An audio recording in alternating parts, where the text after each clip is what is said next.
मेरा एक बच्चा हमको क्वेश्चन पूछा, सर हमको ये ग्राफ समझ में नहीं आया सर, ये बहुत इंपॉर्टेंट ग्राफ है, एग्जाम में ये आता है, बराबर से आता है एग्जाम में। बहुत ईजी है दोस्त, बहुत ईजी है। ये सिंपल ग्राफ है, जो आप क्लास 9 पे भी सीखा था ग्राफ बनाना। मान लेते हैं मैं एक चार्ट लेता हूँ या फिर डिटेल लेता हूँ। मानो कि ये पोटेंशियल डिफरेंस, और वो पोटेंशियल डिफरेंस को हम लोग वोल्टेज बोलते हैं, और यहाँ पे करंट है। देखो मैंने आपको ऑलरेडी ओम्स लॉ सिखाया था, राइट? ओम्स लॉ में क्या सिखाया था कि करंट बढ़ेगा तो वोल्टेज भी बढ़ रहा है। तो हम मान लेते हैं करंट 1 है तो वोल्टेज 4 है, फिर से करंट 2 एम्पियर है तो वोल्टेज 8 है।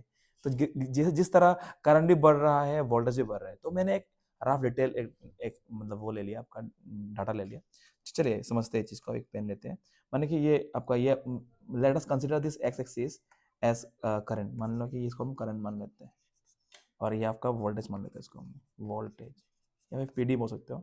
इधर 1 2 3 4 5। तो इधर ये मानो कि इधर ही तुम्हारा बहुत सारा नंबर है, 1 2 3 4 5। तो ये बहुत सारा 20 तक है, ठीक है ना? तो जब जब यहाँ पे करंट 1 था, वोल्टेज 4 था, करंट 1 था, वोल्टेज 4 था, मतलब अगर आप ऐसे करोगे तो यहाँ पे होगा सेंटर, लेकिन यहाँ पे तुम्हारा कोऑर्डिनेट इसका।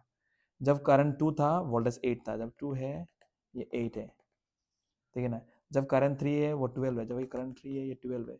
तो जब आप सब पॉइंट को कनेक्ट करोगे ना, आपको स्ट्रेट सा लाइन मिलेगा ऐसे करके, ठीक है ना? यही है आपका ओम्स लॉ का ग्राफ। देखो वही बोला है, देखो ना, जिस तरह यहाँ पे आपका करंट भी बढ़ रहा है, साथ साथ वोल्टेज भी बढ़ रहा है। तो जब करंट 0.1 था, वोल्टेज 0.4 था, इसका कोऑर्डिनेट ये था। जब करंट 0.2 था, वोल्टेज 0.8 है। जब करंट 0.3 था, वोल्टेज समथिंग बढ़ रहा है। तो ग्रेजुअली देखो ये बढ़ते जा रहा है, करंट भी बढ़ रहा है, वोल्टेज भी बढ़ रहा है, जो ओम्स लॉ बोलते हैं। क्योंकि ओम्स लॉ क्या बोलते हैं, जब करंट बढ़ेगा वोल्टेज भी बढ़ेगा।